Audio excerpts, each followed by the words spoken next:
For 2012, our marquee event is this evening's program, which we are going to begin with a performance of a traditional South African gumboot dance by the Taratibu Youth Association of Mount Rainier, Maryland, who will simultaneously sing as an a cappella group a traditional South African work song, Shosholoza, and a spiritual song, Yonolopata.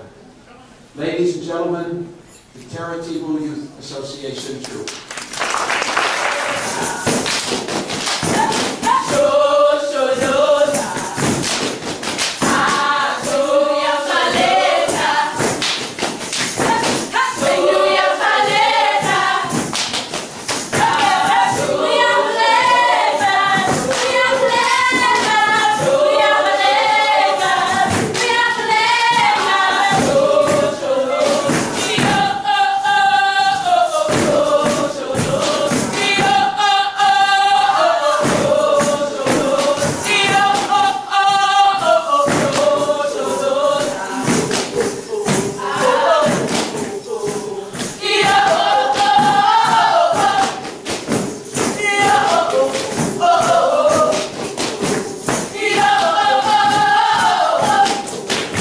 David, will you please stand and be acknowledged? David, very good. Actually, David, just come up here for a minute. Just come up here. Yeah. I'm also calling up the next person, so I'd like you both up here. And the man whom you just saw present the traditional NPC coffee mug to President Mandela, Gil Klein. The 1994 President of the National Press Club. Gil, could you just step up to the microphone, please? David contacted me as soon as he heard about it. He still has one of his proudest mementos of that day, showing him and Gil Klein with Nelson Mandela. Nelson Mandela has not aged. These two a little bit.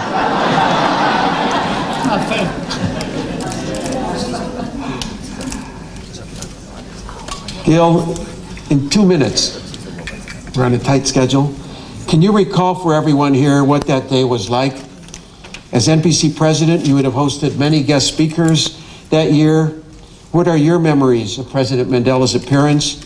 And how does that day fit into your own long and distinguished career as a journalist? And you do have a distinguished career. He was concerned whether I should use that adjective. Please, Gil. Thank you very much, Myron. Two things stand out about that day. First of all, October 7th, the speaker that was lined up for that day was Peter Lynch, the tycoon of Wall Street. And I had 300 people for a financial writers conference ready to come here to hear him. And then I got a call from the South African Embassy.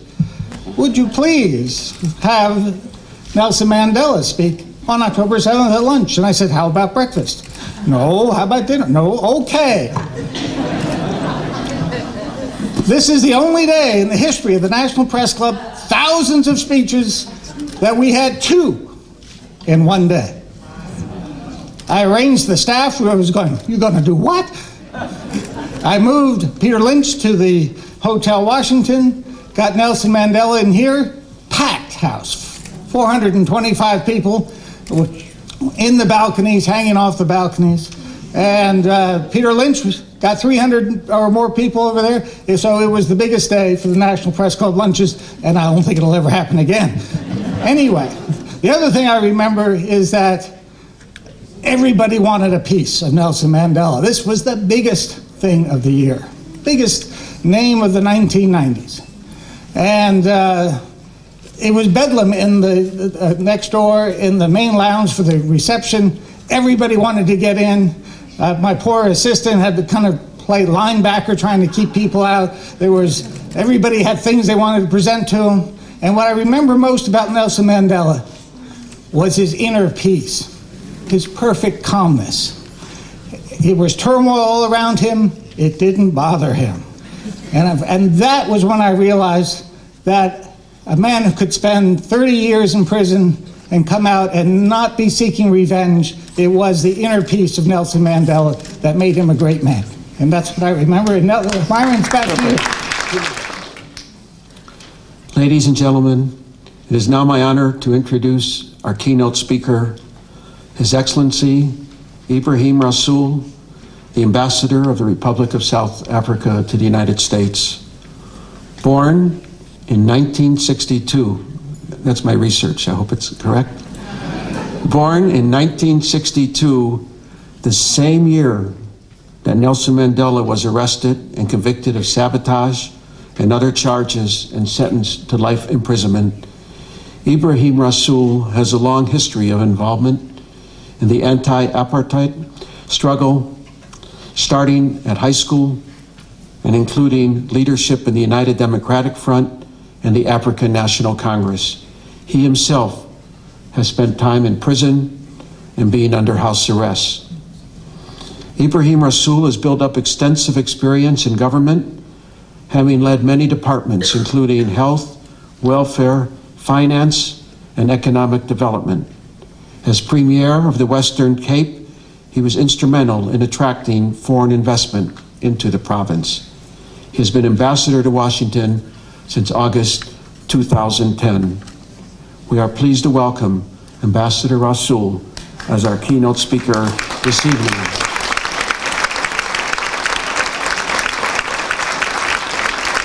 Thank you. And I have one more sentence. And in doing so, I would like to thank the ambassador and his staff for their enthusiastic support and encouragement to this evening's program. Thank you very much.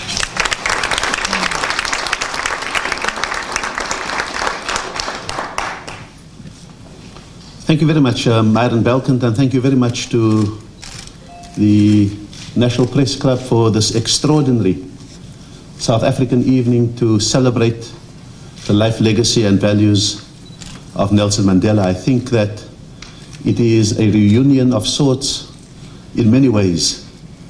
I remember the dark emergency in 1986, when in 1987 I went to prison for my second time, and our lawyers had tried to appeal, amongst others, to the Ambassador of the United States, who happened to be the first black ambassador, Edward Perkins. And thank you very much.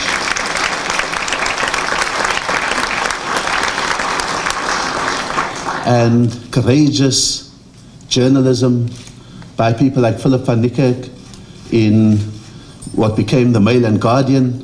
I think it still sets the standards for bravery in journalism.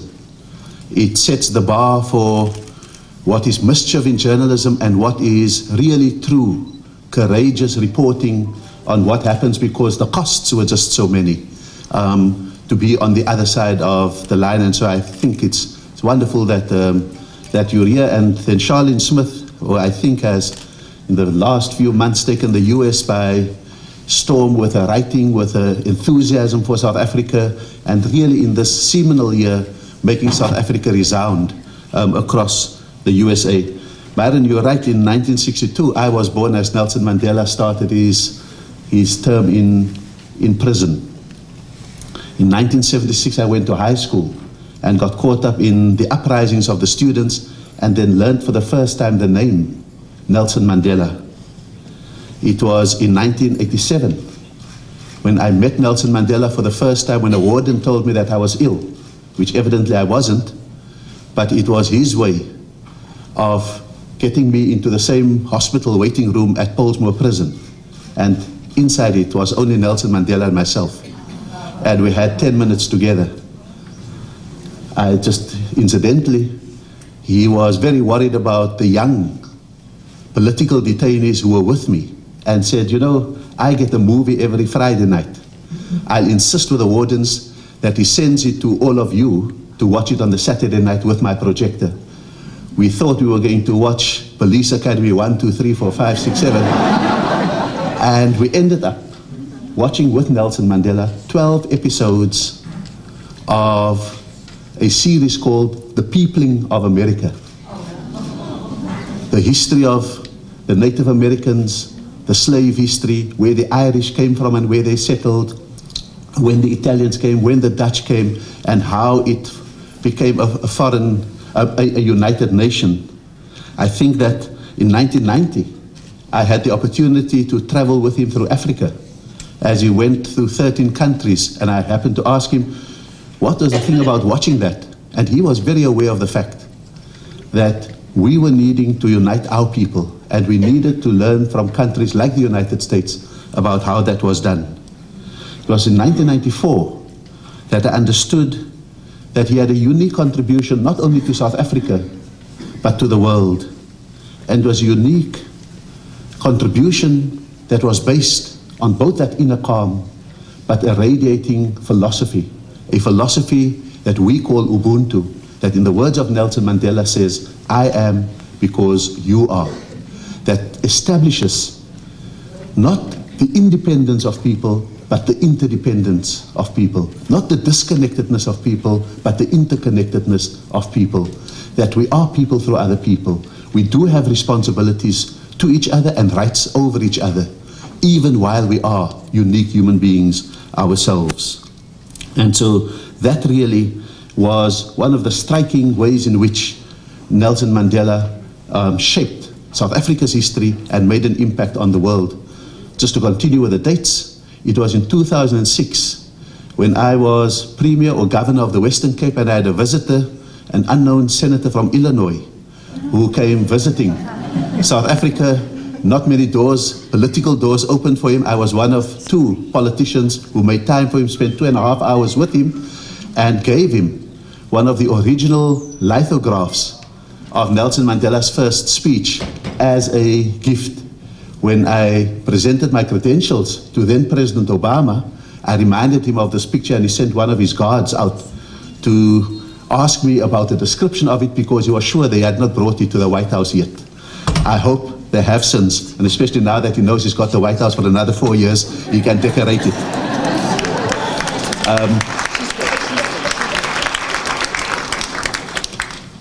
But this philosophy that Nelson Mandela lived by requires, unlike what we sometimes encounter in conversations, whether you're watching those conversations in the USA or whether you're participating in those conversations, it requires not that you hold on to your autonomy, but you understand that you cede some of your autonomy, both as a person and as a group and as a community. That you sacrifice some of your individuality to build community. That you must admit a degree of fragility and vulnerability in order to allow others also into your life, and to be able to see the vulnerability and the fragility of others as well. And that's the basis of a great empathy that transcends everything that you stand for, everywhere that you come from, and the people that you call your community. And it's only that that can shape the kind of insights that Nelson Mandela shared with us, both when he spoke to the press club here in 1994, as well as the story of the Rugby World Cup. And it is that that I think makes us fairly unique as we go forward. You see, when we all have bonds, but those bonds that we have comes easily in a family, because we know every dream and help its realization of every other family member. We know every fear of every family member, and we help them overcome it.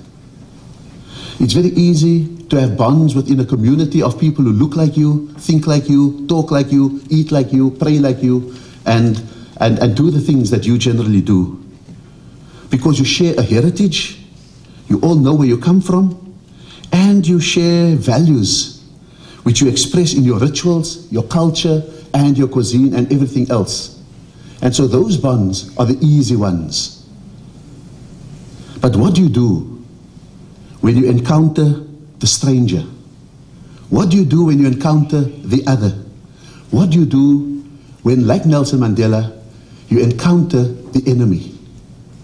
Those who don't look like you, who don't pray like you, who don't think like you. What do you do when you confront them? When you don't know their dreams and their fears? When you don't share their heritage and their values?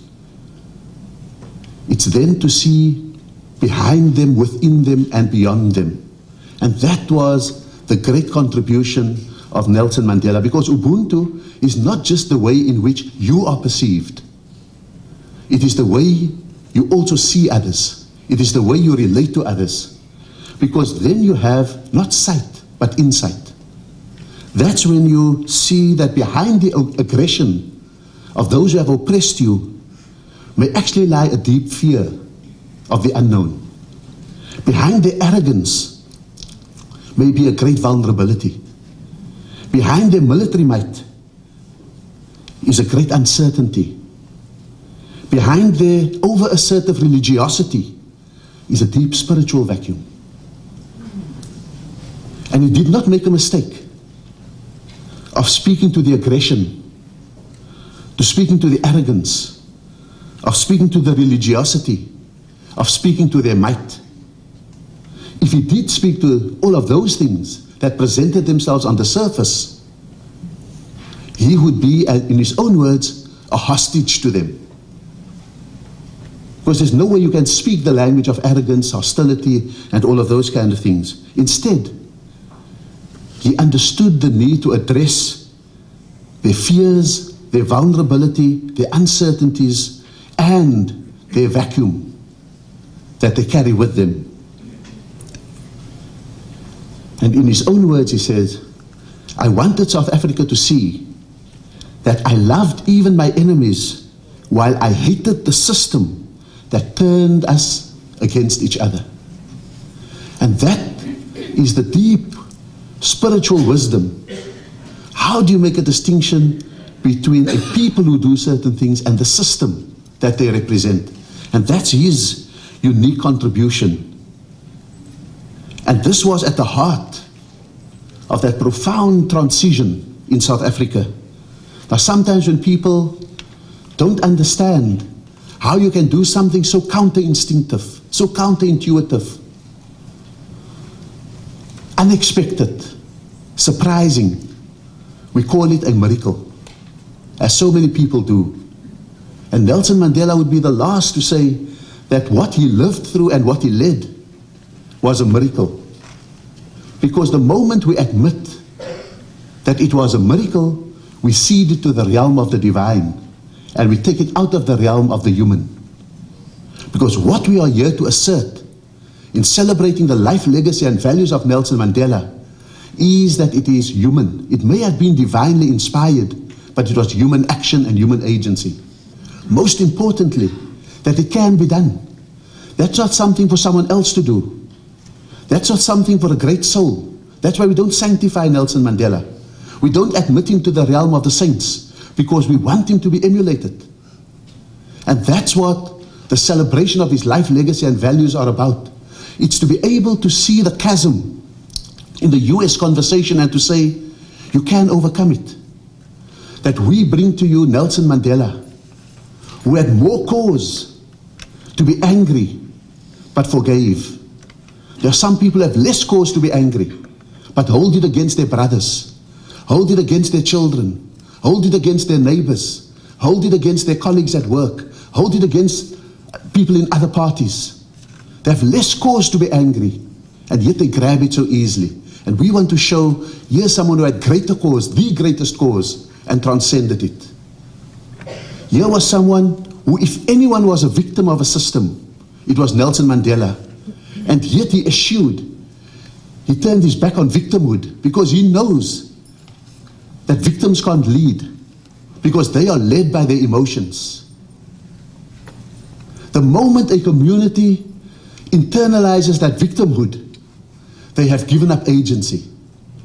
And Nelson Mandela absolutely refused to give up agency. In his own words, he says that the one thing they couldn't take away from me was my heart and soul. I gave them everything else, but I kept that to myself, because he knew that it was that heart and soul that was free even in prison. And that the moment he filled it, either with victimhood, or with vengeance, or with fear, or with hatred, that he would have given away his own heart and soul. And that's what we come not only to celebrate, But that's what we come to commend in a place like the United States of America, and part of our diplomacy of Ubuntu, the diplomacy of people who are people through other people. And it was that transition to a democratic, free, non-racial and non-sexist South Africa, it was out of that it was born. And we made a unique exchange through the Truth and Reconciliation Commission, where we exchanged truth for reconciliation. It wasn't a free pass. It was the ability to even admit to the worst crime that was possible. And if your honesty and your integrity was put on the line for confessing and telling us the truth, what you got in exchange was a reconciliation. It's a major thing to give. It was a unique inversion of strengths and weaknesses. In the world today, the word compromise is a denotion of weakness. The word compromise is seen as a dirty word because weak people compromise. Strong people stand by their own positions. And it was Nelson Mandela who understood that the intersection of justice and peace was compromise. Because an unmitigated striving for justice often has to be at the expense of peace. Because it's an unrelenting struggle to establish justice altogether and everywhere. But at the same time, a meek search for peace compromises justice necessarily. And therefore, how do you find sufficient peace and sufficient justice? Through compromise, in order for you eventually to aggregate it and to build up a society based on both as you achieve it progressively. We can have many debates about how quickly we're achieving it, how fully we're achieving it today. That's really what the debate has to be about whether the compact that led us to that intersection 18 years ago, whether it is holding. I think we also gave greater depth to notions of justice, because we could have spoken about absolute justice in the form of Nuremberg. But we knew that that absolute justice is the justice of the victor. Only when you have won and vanquished your enemy can you impose that. What we needed was transitional justice. Justice that took us from where we were to where we wanted to be. What we needed was restorative justice. Justice that systematically over time restored dignity, restored material goods, and restored our country to something great. Most importantly, Nelson Mandela gave us the ingredients to build a middle ground. Because what we needed was to avoid the extremes. Because in situations of conflict, it's easy for everyone to flee to the extremes and abandon the middle ground. And we live in a world of binaries today, with us or against us and them. And it's especially in such contexts that we need those lessons from Nelson Mandela about how to establish a middle ground, how to build a consensus in the center and avoid those extremes. How do we isolate, in fact, and minimize those extremes? How do we grow and strengthen that middle ground?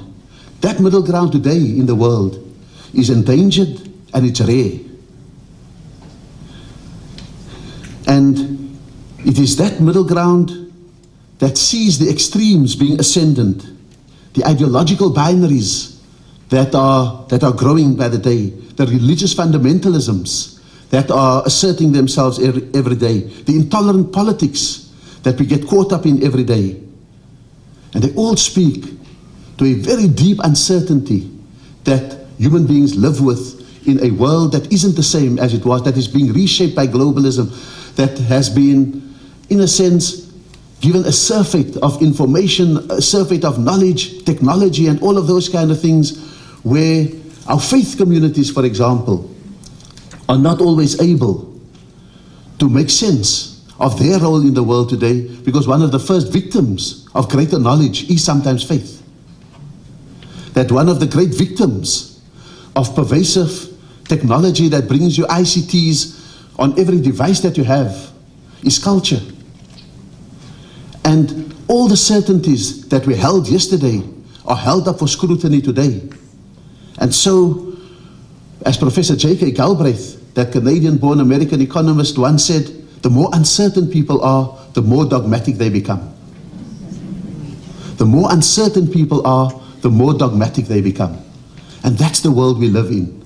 A world of competing and rivaling dogmas, which doesn't speak of the certainty of those who propound those dogmas, but speak about the great uncertainty, the great fragility, the great vulnerability at the heart of what they purport to believe. And this is the time when we need someone like Nelson Mandela, who is able to put his own doubts on the table in order to invite you to express your doubts. One of the memorable quotes of Nelson Mandela is when he says, none of us can be described as having virtues or qualities that raise him or her above others. Imagine someone who leads a 100-year-old movement, who has come out of prison and now needs to reshape his country, admitting that we can't speak about us having virtues and qualities that raise us above others. Who else in today's world would admit to that? But the moment you say those kind of things, that's the moment when you invite others to express their vulnerabilities. That's where leadership differs from simply being a manager. And how do we lead in this?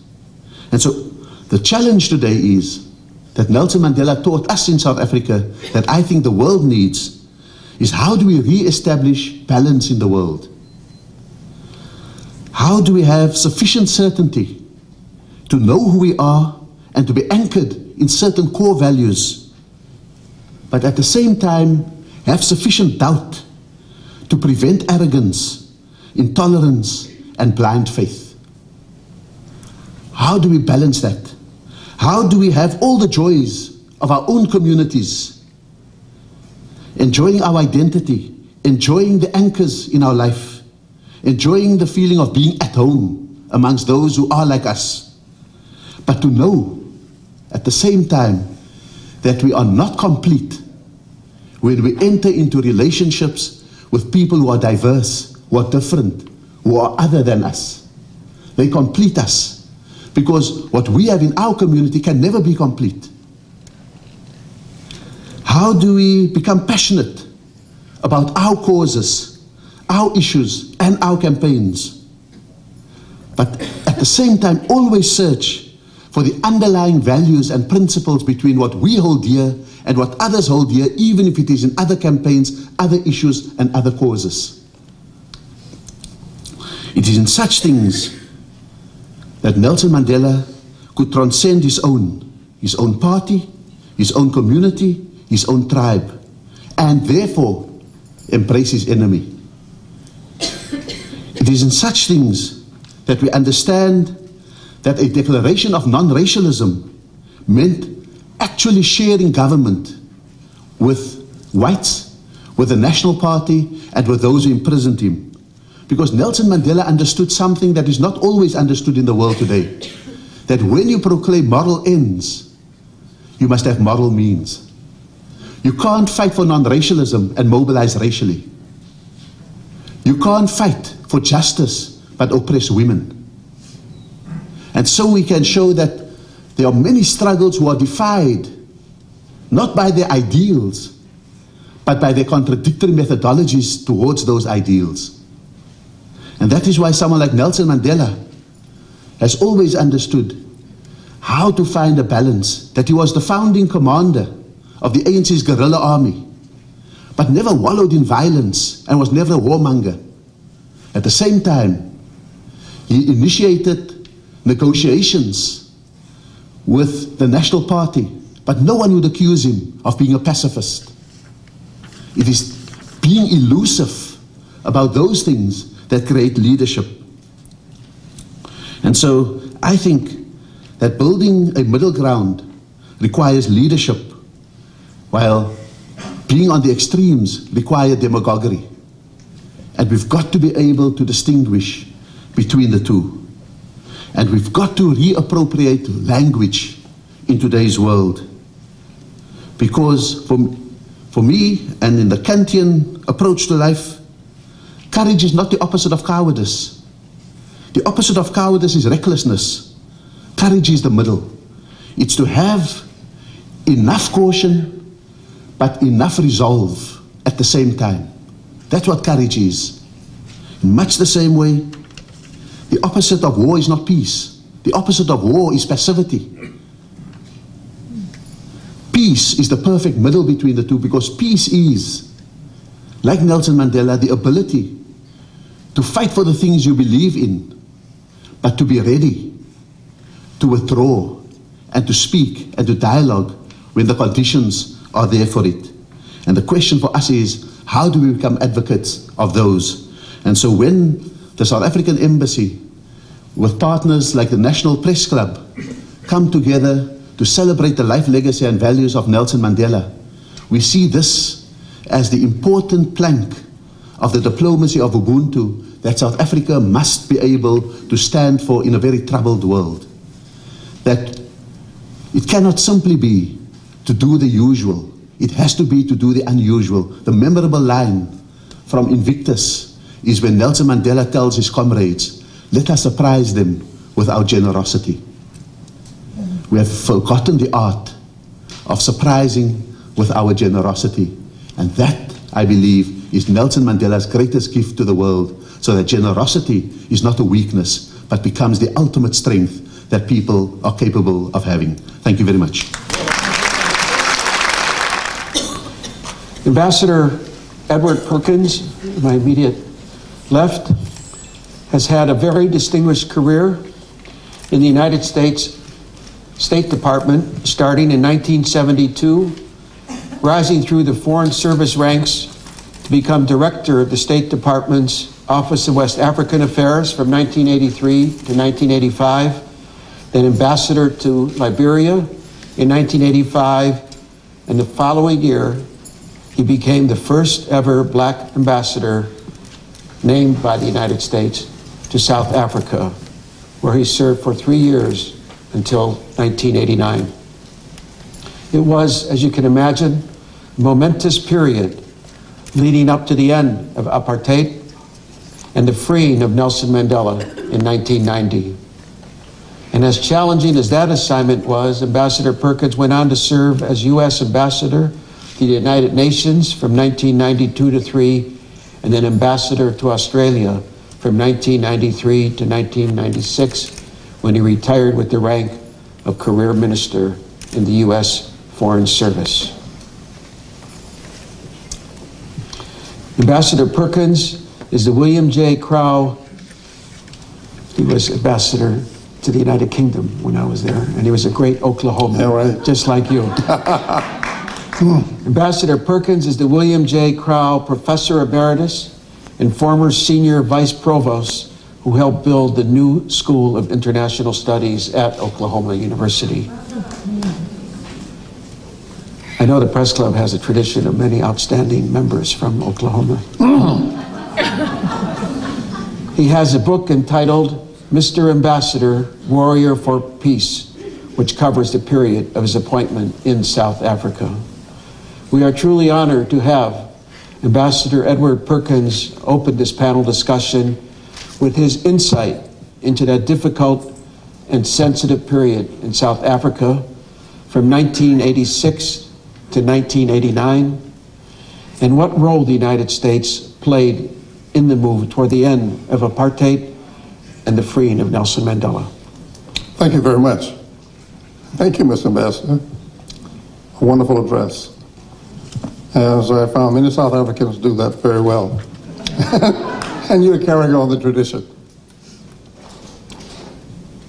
First, I'd like to say that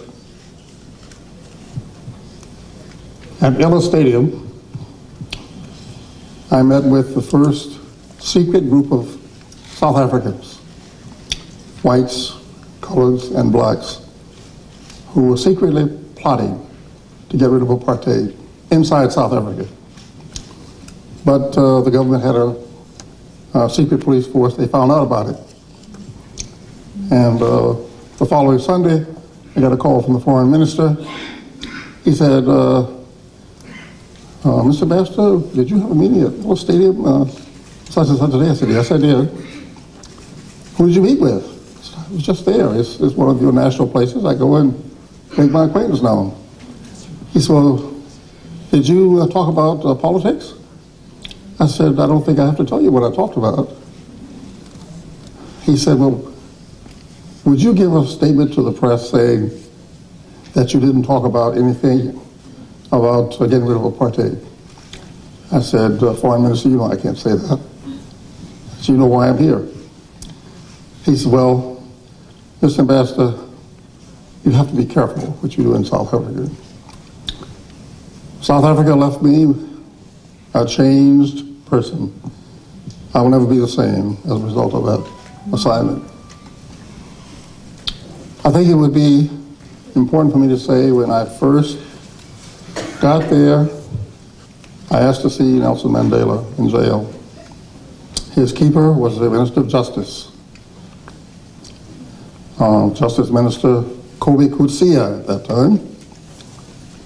And I said, well, Mr. Minister, I have to see Nelson Mandela. I have to go to jail to see him. He said, well, it's not quite time. I said, listen, every time I ask to see him, he will become a little bit more powerful in jail. He said, oh, come on, man. That's not true. Shortly thereafter, Winnie Mandela came to see me and said, my husband wants you to continue asking to see him. He said me to tell you, as long as you ask that question, he gets a little more powerful in jail. When Nelson Mandela came out of jail, and when I first met him, he hugged me, and then he said, Mr. Ambassador, I want you to know I'm looking forward, not backwards. And that's his legacy. That's what the ambassador was talking about here. I think it would be instructive to all of us, and certainly to me, again, to take about 2 minutes and talk about my appointment to South Africa as the ambassador of the United States. In 1985, a lot of heat was being generated in this country. Demonstrations were going on. The Free South Africa movement finally got the attention of the Reagan administration. And finally, it became clear that something had to be done of some momentousness. One of his advisors said, maybe we just appoint a black ambassador. That should satisfy everybody. The only difference was that they had in mind a non-career ambassador, someone who would be friendly towards the Reagan administration at that time. Some of you who followed it may know that up to that time, the Reagan administration had pursued a policy called constructive engagement. It didn't work. And the public at large wanted a change. They wanted the administration to have a change. They wanted our country to be standing on the right side of history.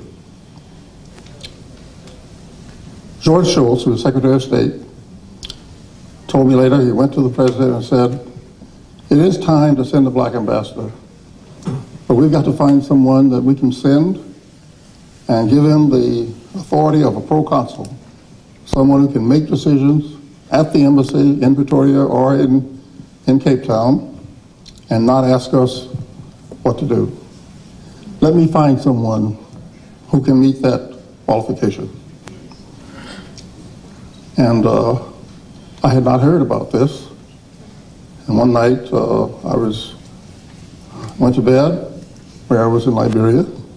My wife woke me up about 12 o'clock and said, I just saw your name and picture on TV.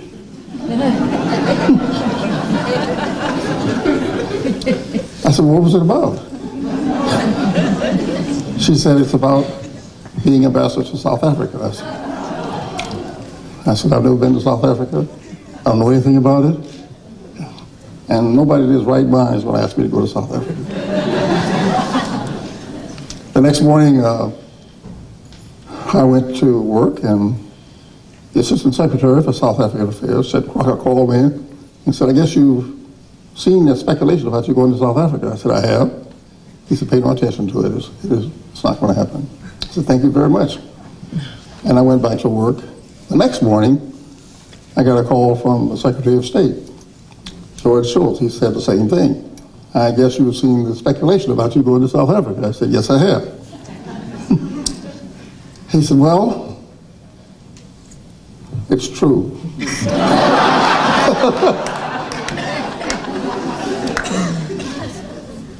I said, Mr. Secretary, I don't quite understand that. He said, well, here's the way we're going. He said, I've asked the President to let me find a black Foreign Service officer who can go to South Africa and maybe help make a difference in changing our policy and bringing about the end of apartheid. And I've asked for 3 lists of people. Every time I get a list, your name is on it. So I'd like for you to let me send your name over to the President as the person he should nominate to be the next ambassador to South Africa. I said, well, I can't ask you now. I have to talk about it. He said, I know you have to talk about it. Only one person you can talk to, and that's your wife. So I asked Lucy the next day, and she said, what was the oath of office you took when you became a member of the United States Foreign Service? I said, to go where needed, when needed. She said, well, maybe this is the time. I called the secretary back and told him I would go. He said, I heard you were that kind of a person. Thank you very much. Thank you very much. I'm not sure what he meant by that. However, shortly after he talked to me, I got a secret cable to return to Washington immediately, but to do it silently and not let anybody know I was there. So I got the manager of Pan American Airlines at that time to put me on the plane secretly and go back to Washington. When I got to Reagan National Airport, I saw a sign in the airport saying Ambassador Perkins, which meant that somebody wanted to speak to me. But also it was a trick by the press to catch me. So I kept going. Let me tell you what happened with the President. I think it's, I want to say it because our country is based on the concept of the freedom of the individual. No country gets that way overnight. We grow into it. And it's true with our country as well, the United States. So when the President sent word he wanted to see me one Saturday morning, no one to come with me. He brought me into the White House through a secret entrance, and I went to the War Room, the area where he used to meet with, where Lincoln used to meet with his generals during the Civil War. He was accompanied by his chief of staff and the head of the National Security Council. And I was in the room alone, and I was thinking, what am I doing here? About that moment, President Reagan strolled in cowboy clothes, getting ready to go to Camp David. He breezed over me and he said, Mr. Ambassador, I'm Ronald Reagan. Thank you for coming to my house. He said, the subject this morning is South Africa. George, meaning George Shultz, wants me to send you to South Africa. That is, he wants me to send your name to the Senate as the next nominee for South Africa. And I understand you will go if I say I want to send you. I said, yes. He said, if I do send you, what are you going to do? I'd like to tell you that I reeled off a set of things, but I was completely blown out of my mind. I didn't know what to say. So I said the first thing that came to me. I said, well, Mr. President, South Africans believe that your administration is hostile to black people in South Africa, and that the United States doesn't care anything about them. I said, if you send me, I'll try to change that view. And I'll try to use the power of your office to bring about change in South Africa. He said, really? How are you going to do that? I said, I will try to get to know all South Africans. And he said, will you get to know the whites as well? I said, yes, I will, because they have a role to play in South Africa. Then he said, what do you think black people in this country will think of you for taking this kind of assignment from me, Ronald Reagan? I said, I don't know. He said, well, they won't like it. So if I send you, you will have to travel around this country before you go, meet as many black leaders as you can, tell them what you just told me, tell them what you're going to do in South Africa, because if you make any difference whatsoever, you're going to need their help. And then he said, after an hour, well, thanks for coming, I'll let you know. He walked to the door, and then he turned around. He came back over and he said, you know, Mr. Ambassador, I think you're the man to go. I want you to go. Don't say anything to anybody. I'll make the announcement in my own way. Thank you very much for agreeing to go. And off the door we went. So I went back to the place where I was staying with my daughter, who was in graduate school here. And I didn't say anything. She said, what's the matter, Dad? I said, I don't know. Something is...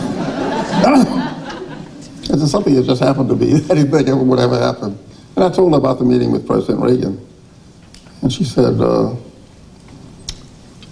the one thing you'll have the Perkins family behind you. And that's all she said.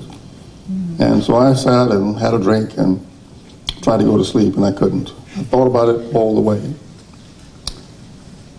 The reason I tell this story is the ambassador talked about what makes great countries.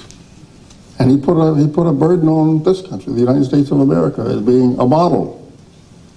It is a model as long as we continue to change, continue to make the issues that we stand for stand out for everybody around the world.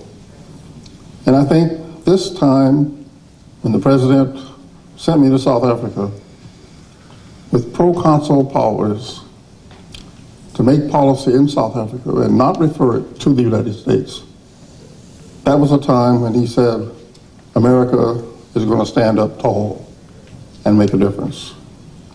Well, we did make a difference in South Africa. We allied ourselves with all the forces fighting for freedom in South Africa. The ANC, the United Front, many others in South Africa, who taught me so much about myself and about human dignity. So South Africa is a teacher of many lessons. And Nelson Mandela, I am the better person for having met him, certainly the better person for having gone to South Africa and represented the United States of America. Thank you.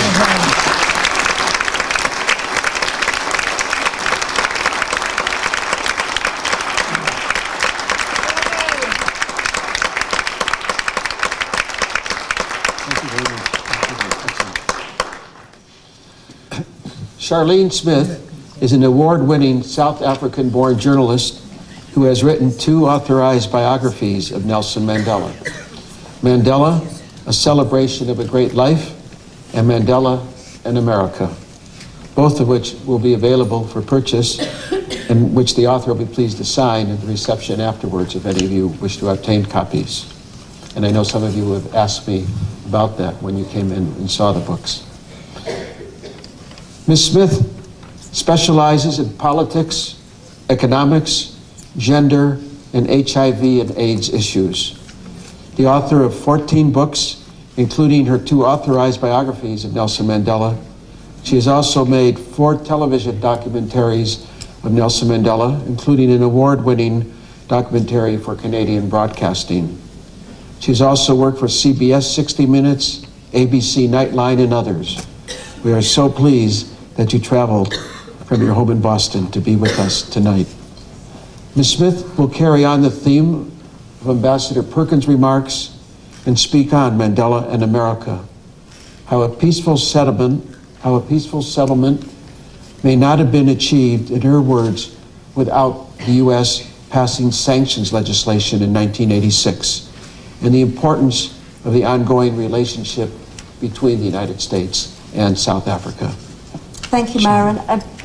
Most of all, I'm pleased that he didn't give my date of birth as he did with the ambassador. I've been worried about that ever since. I think that one of the things that's really interesting, if you look at this panel, both Philip and I are white South Africans, and I think that tells you a lot about South Africa and how deeply we feel about this policy of non-racialism. We actually feel it and we believe it. And I'm always interested when journalists travel from the United States to other countries, and they're always looking for the race story. And I quite frankly think that the best race relations in the world at present are in South Africa. And I wonder very often when they write those stories where they've been in their countries in terms of looking at race relations, because I really think that we love each other. I'm going to read some of my notes, and I'm going to put on my glasses, which gives you an idea of how old I am. In 1985, I was working for Canadian Broadcasting, which was doing a special series on South Africa. The country was a mess. The military patrolled townships and kicked down the doors of residents to search for terrorists. It was clear that government-sponsored death squads were operating, and little did I know then that only 4 years later, Archbishop Desmond Tutu and others would ask me to become the first person to investigate those death squads. And that was work that later led to the Truth and Reconciliation Commission.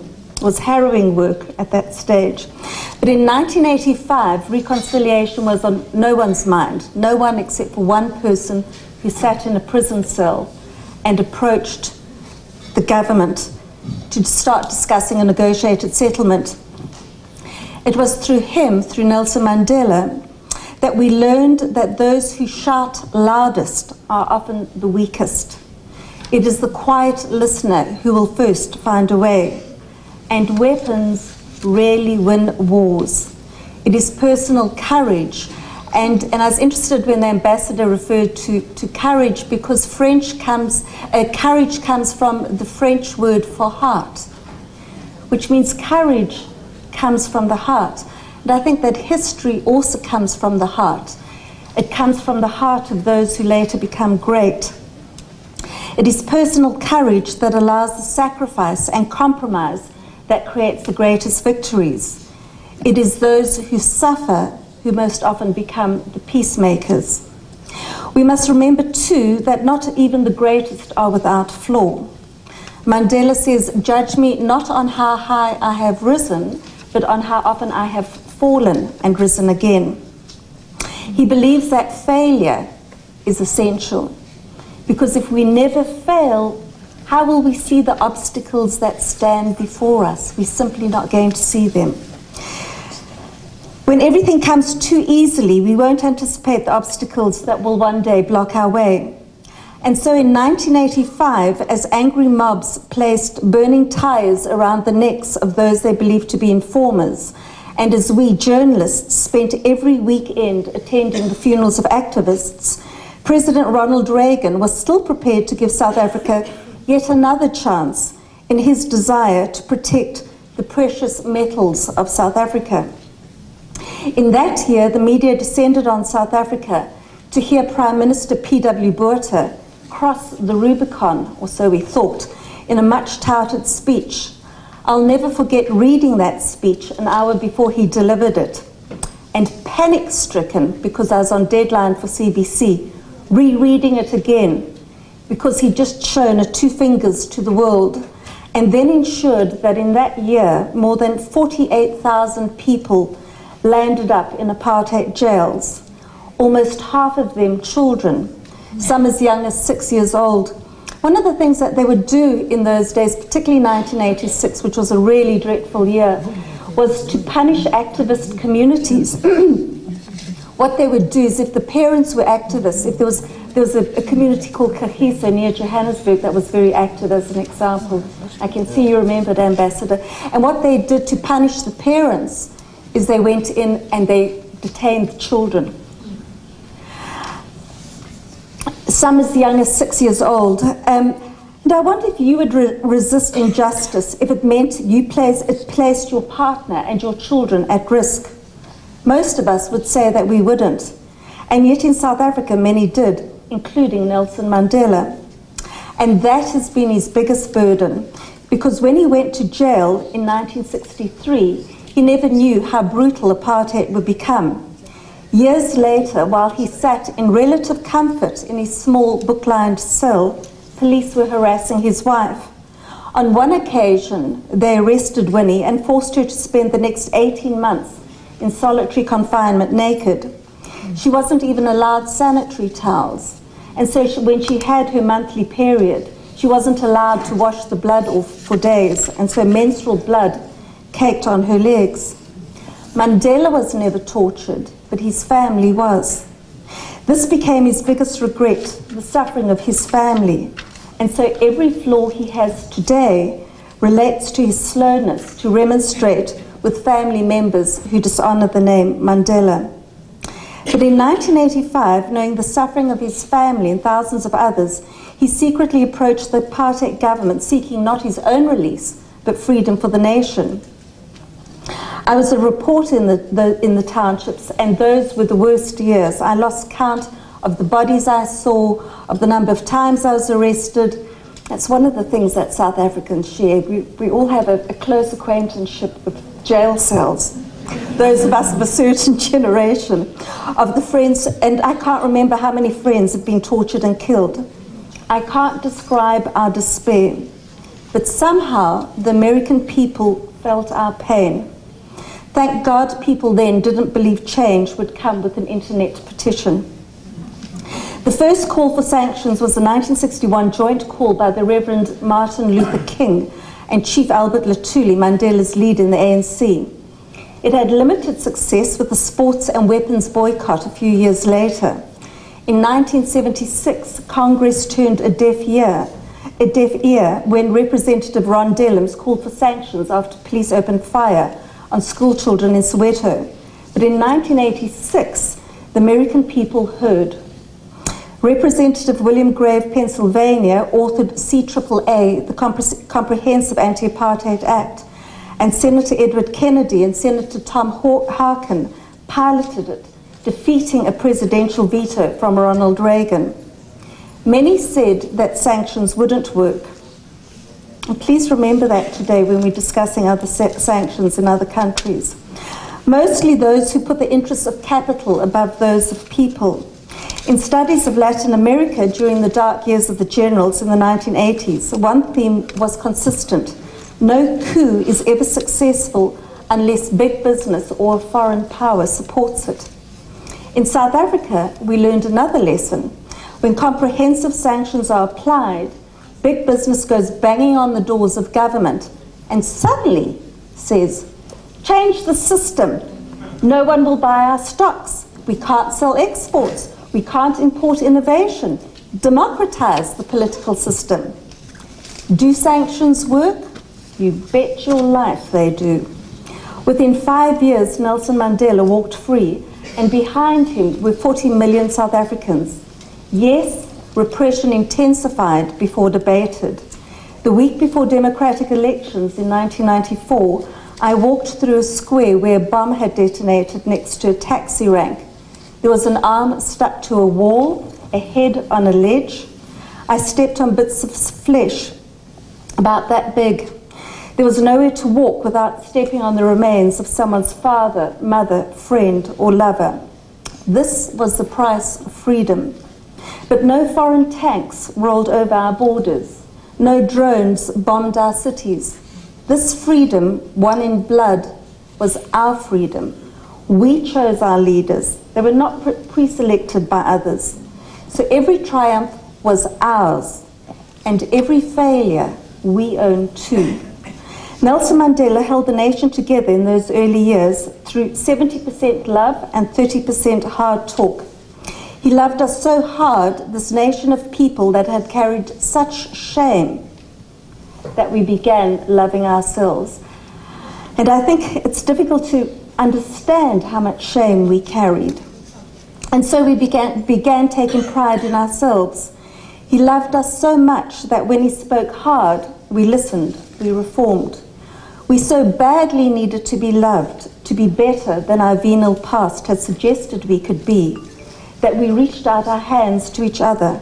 We embraced, we apologized, we tried, we followed his example, we made friends of our enemies. Today I look at some of the failures in South Africa, and I feel that we have betrayed the promise of democracy, which we as South Africans see as a nation where the most humble have opportunity.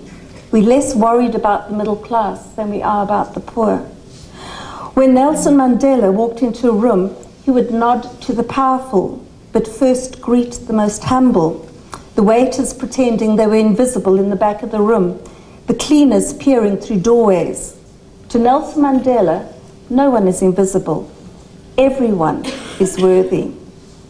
He particularly likes women, by the way. So he'll speak to us first.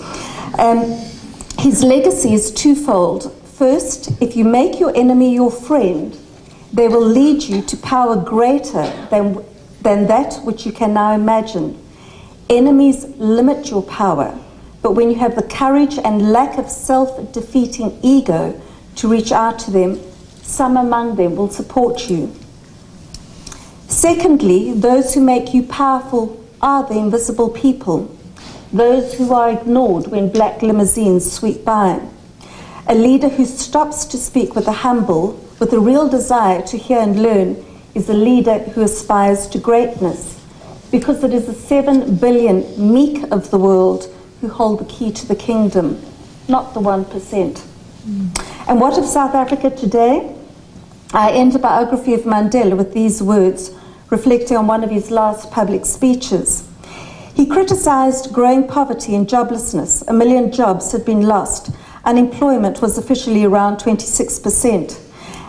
But BMWs and Mercedes were still conspicuous by their prevalence on their roads. None of this would have surprised the documenter of democracy in America, Alexis de Tocqueville, who more than 2 centuries before observed that all revolutions enlarge the ambition of men. In this first burst of triumph, nothing seems impossible to anyone. Not only are desires boundless, but the power of satisfying them seems almost boundless too. Thus, at the moment when an aristocracy is dissolved, its spirit still pervades the mass of the community, and its tendencies are retained long after it has been defeated. A sense of instability remains. And we should think about these things when we look at the Middle East now as well. De Tocqueville said as well, desires still remain extremely enlarged when the means of satisfying them are diminished day by day. And in the book I wrote, perhaps the betrayal felt by so many who fought for liberation is misplaced. The harm of decades cannot be overturned in 2 decades. Yet still the failures Ben holds in hearts. They sadden. Perhaps one could muse that Mandela's epitaph might be, I am because of others.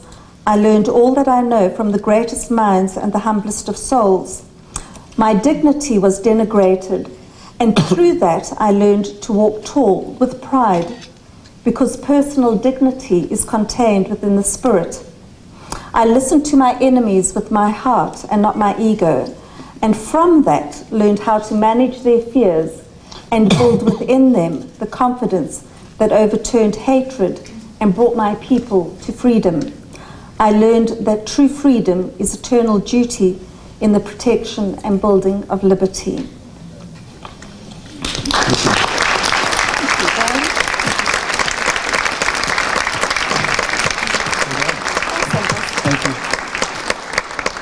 Thank you, Charlene. Wow, this is an amazing evening, and we are very grateful to everybody. And Ambassador Rasool, I was speechless after your speech, and when everybody just stood with a spontaneous ovation, that in the middle of moving the podium around, I didn't get to say thank you so much. It was a powerful speech. But people who know me know that I'm never at a loss for words, but when you finished speaking and everybody rose as one, there was nothing I could say except now, thank you. And thank you to our first two panelists, and I thank in advance our final panelist, Philip van Niekerk, was a journalist in South Africa for 2 decades, covering the critical last years of apartheid and the transition to democracy. He worked for the anti-apartheid Weekly Mail and became editor of the paper from 1996 to 2001, after it was transformed into the Mail and Guardian. He also worked as the Africa correspondent of a number of foreign publications, including the London Observer. In 2001, he moved to Washington to direct projects for the International Consortium of Investigative Journalists. Today, he's the managing director of Calabar Africa, a strategic consulting company specializing in political analysis, investment support, and media affairs in Africa. Mr. van Niekerk will speak on Nelson Mandela, the strategist, the politician, and the leader, with a segue into some brief remarks about current leadership issues in South Africa. Philip, thank you for joining us tonight. I know you have a busy travel schedule, but the gods were good. Your presence in Washington coincided with tonight. We're very grateful. Thank you. I was very struck in the video of Mr. Mandela's performance when he came and spoke at the press club here, his remarks about his support for a free press. And I just want to say that as a working journalist in South Africa, in the years, I guess, 1990, from the moment that he was released until 1999, when he exited after his first, he took one term and he decided, that's it, I'm going to show an example to the future, that we don't hang around until people want us to go. We leave when people still want us to stay. That my experience, in a very direct way, was that he was extremely supportive of a free press as a politician. On a personal level, in 1992, I was wounded in the townships. I was in hospital. I woke up the next morning. There was Nelson Mandela come to say, you know, we don't support the kind of behavior, and we're gonna talk to people and, you know, basically prevent this kind of action against journalists, which we don't support. A couple of years later in Liberia, I got trapped in Monrovia in the middle of civil war. Mandela took time to help get me airlifted out. I wrote a letter to him after that, promising to stay out of trouble.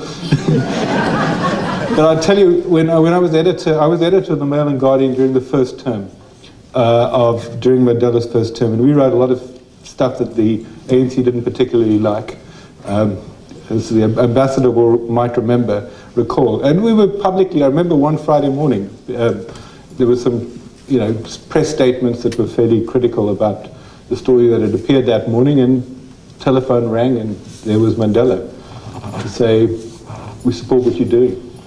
You know, I back you entirely. And that's the, you know, just want to give that kind of perspective in a very direct way. I also want to say that, you know, we've I guess, heard a lot today about the kind of greatness and the generosity of spirit of Mandela, and the sense in which he, I guess, if we think about him and what he means to us, more than anything else, it's his ability to forgive. But having seen him very close at hand, I think one of the most, I think his real political genius was as a political strategist. I think it's an ability and understanding of power and how important power is, because when he was put in that little cell, tiny little cell in Robben Island, he was completely powerless. He had nothing. It was a very important moment in the history of the country. 1963, the real legitimate leadership of black South Africa was either in jail or in exile, and the kind of grand apartheid project was underway to create puppet leadership to run kind of fake countries called Bantustans, which the project being ultimately to dispossess black South Africans of their birthright as South African citizens. Therefore, it wasn't just that he was jailed because he was an opponent. He was jailed because it was necessary to get him out the way, marginalize him completely. So here's this guy, sits in his cell, they're doing hard labor. It was tough out there on Robben Island. It wasn't like anybody was having a holiday or a spa time. It was, you know, anybody who's read the stories about what those guys went through, it was horrendous. And Mandela sits there and he says, right, how do I start to get back? How do I start to kind of reclaim a little bit of power? So they have hunger strikes. They have sit-ins, they have demonstrations. And little by little, they win the right to get newspapers, to have visitations by relatives once a month, to see their lawyers. Every little inch of space that they win is a little bit more power. And even to the point where the National Party realizes, hey, we don't want Mandela to die in jail. We want to get him out of jail. We want to get rid of this problem that he's sitting there. But he understands that. He understands, you know, I have a weapon. You don't know what to do with me. You've got to figure out what you're going to do with me. So they say, all right, you can go. You can go to the Transkei. You know, his cousin, Kaiser Matanzima, was then head of the Bantustan Transkei. Said, you can get your freedom. You can go and live in the Transkei. He says, I'm not going to do it. He said, right, if you renounce the armed struggle, if you renounce the ANC, I'm not going to do it. When Mandela walked free in February 1990, he walked out on his own terms. He'd switched the whole power thing around. They were begging him to come out. They were begging him. Believe me, that's not a small thing, because he then undertakes to negotiate the future of the country. And there was nothing actually certain about how they was going to end up. You know, they still had some plans that they were going to have, you know, white representation, and they were going to have shared government. There was something like the Lancaster House Agreement in Zimbabwe. Mandela was a tough negotiator. We think of him, you know, as a man who forgives people and who reconciles. I mean, I saw him take on F.W. de Klerk. I saw him blow up with anger and chastise him like he was a little boy. And de Klerk his ears went red. He was the president of the country.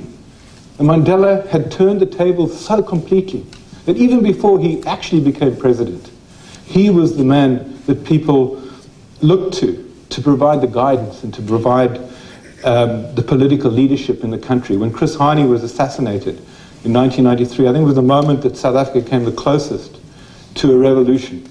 You know, there was such anger. The people of South Africa were ready to rise up and just burn and attack because they felt so kind of betrayed by this assassination. It was Mandela, not de Klerk, not anybody in the National Party had so lost any ability to sort of speak to the people of South Africa. It was Mandela who appeared on television. And he said, you know, you've got to remember there was a white woman who spotted the assassins and allowed them to be arrested. You know, we have to calm down. Let's not destroy our future now by exploding in anger. We know, I understand what you feel. And by speaking to people in that way, he showed the most incredible leadership. And actually, it was in Mandela, the palm of Mandela's hand, that we actually steered that country, because there was, at that time, also terrible third force violence going on, attacks on people in trains. The Boipatong squatter camp was attacked, women and children massacred. And there was a lot of anger. And Mandela just kept his eye on the ball. I think it was very good that you showed the extracts from Invictus, because, you know, I think Invictus is a good film because it does, in fact, speak to Mandela's political genius. And it wasn't that, in a cynical kind of way, I'm going to use sport. He actually loved sport. He was a boxer himself. You know, Charlie's book, in fact, has got a cover of him with Muhammad Ali. I mean, that was, for Mandela, that was a big moment, meeting Muhammad Ali. I mean, I'm sure it was a big moment for Muhammad Ali as well. But he genuinely loved sport. You know, and he genuinely loved people. I mean, he had that skill which probably Bill Clinton has. You know, that sort of, it's not just that you're schmoozing as a politician, it's that you genuinely are interested. You have that charm and that sense of kind of reaching out. And I saw it, in so many ways, that he changed people who you would have imagined would have hated. Were brought up to hate black people. And then there was Mandela. There was a guy who came once to put a carpet in our house. And we had a picture of Mandela on the wall. He said, that man, this is an Afrikaner, blue-collar Afrikaner guy who you would have expected, would have hated Mandela. And I said, he said, that chap, we were fixing carpets once at the Elizabeth Hotel, which is opposite Shell House, where the ANC headquarters were. And all these ANC bigwigs came walking up the stairs and past us, and suddenly there's a tap on my shoulder, and there's Nelson Mandela, and he's saying, well, how's the carpet business? And that stayed with that man for the rest of his life. He was just converted by that moment. That ability to reach out to people is the thing, and it's not a cynical thing. And Mandela was there for 5 years. He understood that his role was simply to lead the country, to reconcile. His project was to create a unified South Africa, a miracle, rainbow nation, or whatever. Thabo Mbeki was his prime minister. Thabo Mbeki left the sort of economy and the sort of boring stuff, day-to-day running of the country. And then, as the biggest kind of gesture, he exited after 5 years to say, there's term limits on this whole thing. Now, a lot of people, if we read about South Africa in the newspapers today, we say, what has happened to the Mandela legacy? What has happened to this rainbow nation? There's The Economist running cover stories saying the sad decline in South Africa.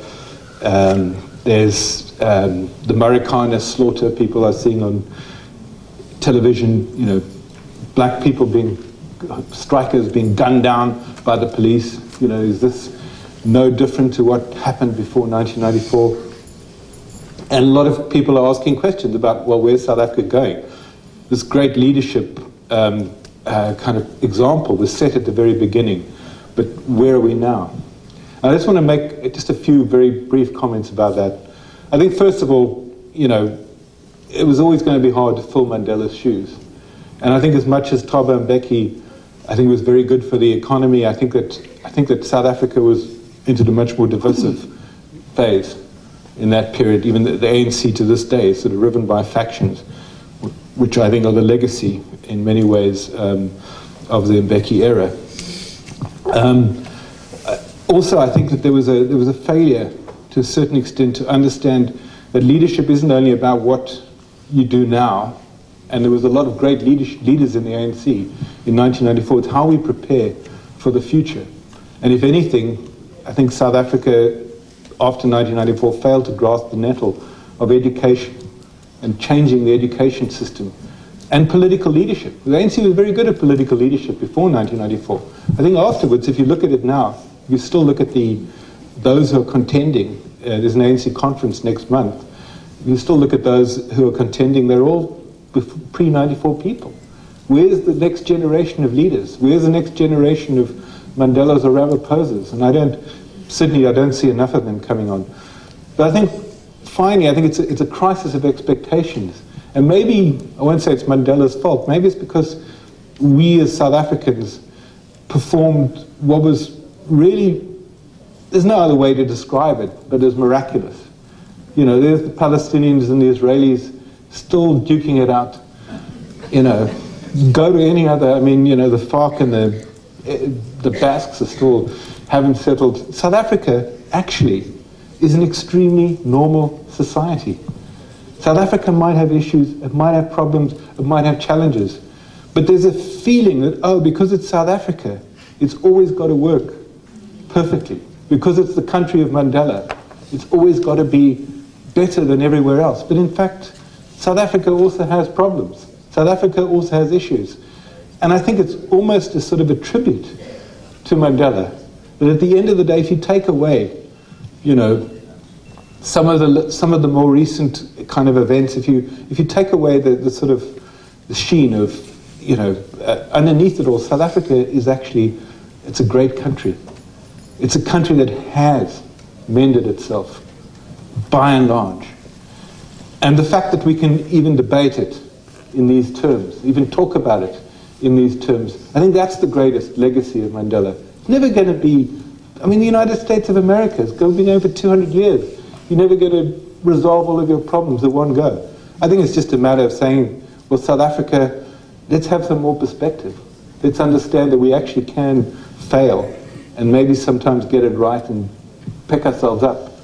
But I think that at the end of the day, you know, South Africa is a much better country, incredibly so, for Nelson Mandela. Could I just,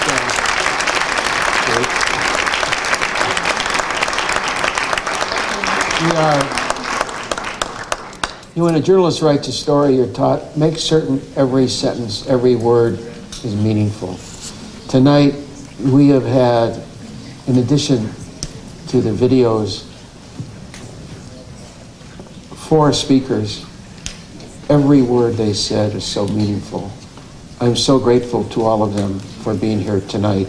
We are on a tight schedule a bit because this program has been so fulsome that I need to leave time for the next phase of the program and the reception in the Holman Lounge and the appropriately named First Amendment Lounge.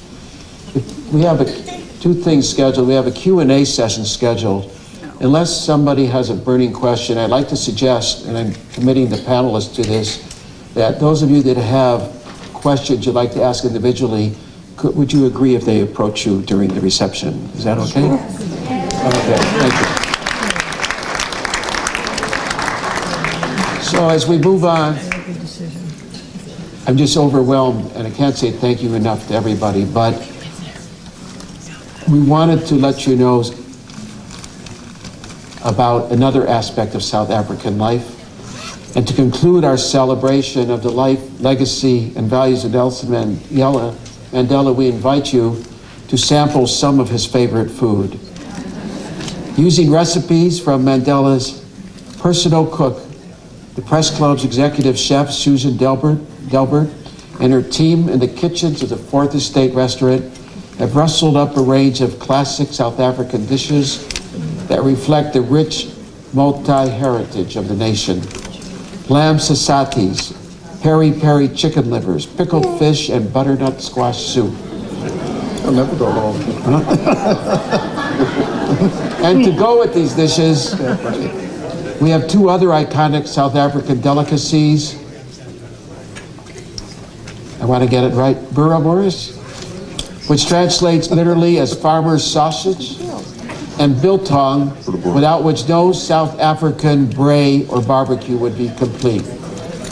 And to complement the food, we are bringing a bit of South African to you with 2 examples of South Africa's excellent wine, the Sauvignon Blanc and the Syrah. And rather than I read you descriptions of each, there are descriptions on the various tables in the 2 rooms. We would like to thank Wines of South Africa, William Earl of the National Association of Beverage Importers for generously providing us with these wines. We also like to thank Brand South Africa and its U.S. country manager, longtime National Press Club member Simon Barber, for sponsoring the food.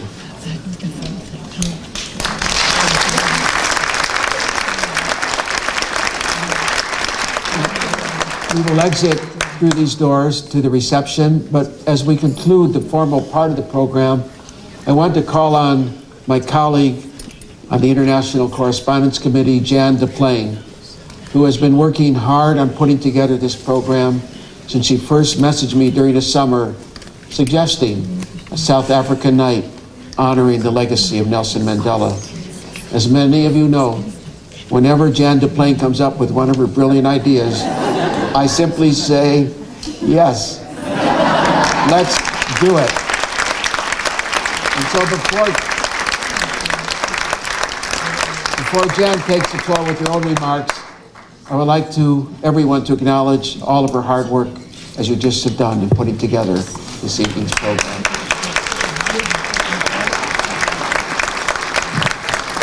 Thank you. This has been a glorious evening. absolutely glorious evening. And of course, I love working with Myron. Because he says yes to me all the time. He says yes all the time. Rachel, are you listening? Anyway, it is so special. Ambassador, I love you so much. You are so great. And he always says to me, when I see you, Jan, I know I've got to do a different speech. You did a speech that was memorable. That was unbelievable. Anyway, and I look at each one of our panelists. I had no idea when we were selecting what we were going to have. Ambassador Perkins, I cannot tell you how impactful your story of sharing what that whole process was under President Reagan and how you came about to be the ambassador was just amazing, your time. And I'm glad you gave your wife, who I got to sit next to, your beautiful wife, so much acknowledgement for that. And Charlene and I have become best friends. We have been talking forever, and she came down here during the storm. You remember we were all going to meet during the storm? She came down here, and we had to turn around and send her back, and I thought, do you think we're going to get her again? She came again. She was going to bring her daughter, but her daughter got sick tonight, and other things happened, which we won't go into, but she was here, and it was brilliant, and I want to get all your books and then some. And somebody said to me, are you her agent? And I thought, well, we'll discuss that afterwards. And Philip, you are absolutely the perfect one to have wrapped this up and tell us what the importance of Mandela, with the pluses and the minuses, and how America is great, South Africa is great, but we're not perfect. So thank you. That was absolutely brilliant. So again, I love Myron. He's the best chair for the International Correspondence Committee. I tell you, he is great.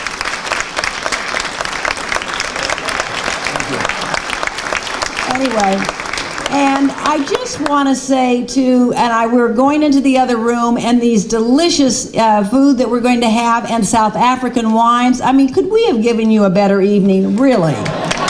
Did we do it or not? Again to my volunteers, Sister Jenna, thank you for bringing the volunteers that you did with the Brahma Kumaris. Jerome, are you here? Jerome, for doing our video. Yay, Jerome. Thank you, dear. You made it. You did it. To Gloria Herndon, who just wave, Gloria, so we can see you, who's in Africa 90% of the time, and she will be putting together a special event this week honoring what will be the first woman to ever be the head of the African Union. And this is a big turning point for us women. And to Judith Terra, please wave your hand. Judith Terra, who is one of my dearest friends and who's the chair of the DC Commission on Arts and Humanities. She's our cultural Zarina, and her husband, Dan Terra, was the first ambassador for cultural affairs in the State Department. We've never had one since. So thank you, Judith, for being here. And many of your others, I think, I see so many of you here, and Linda Green and Ambassador Dennis Antoine, and I guess others that have left. And last but not least, I'd like to recognize Tim Cox. Tim, will you wave, please? The chair of the Cultural Tourism DC, which has Passport DC every year, which is, be sure and wave, which the ambassador and South Africa has done every year. And last but not least, Annette Alantos, please wave your hand. It is Annette's husband who founded the Human Rights Congressional Committee, which is the only one we've ever had, and next to her is Nancy Rivard of Airline Ambassadors. So we have got a fabulous, you're not going afterwards, you're going straight into that room. There are 2 bars, so don't just stop at the first one, keep going on the other side, okay? And John Hardesty and his beautiful wife for coming here and doing the University Club's first event on South Africa. We followed in your footsteps. Thank you one and all, love you all, head on over there.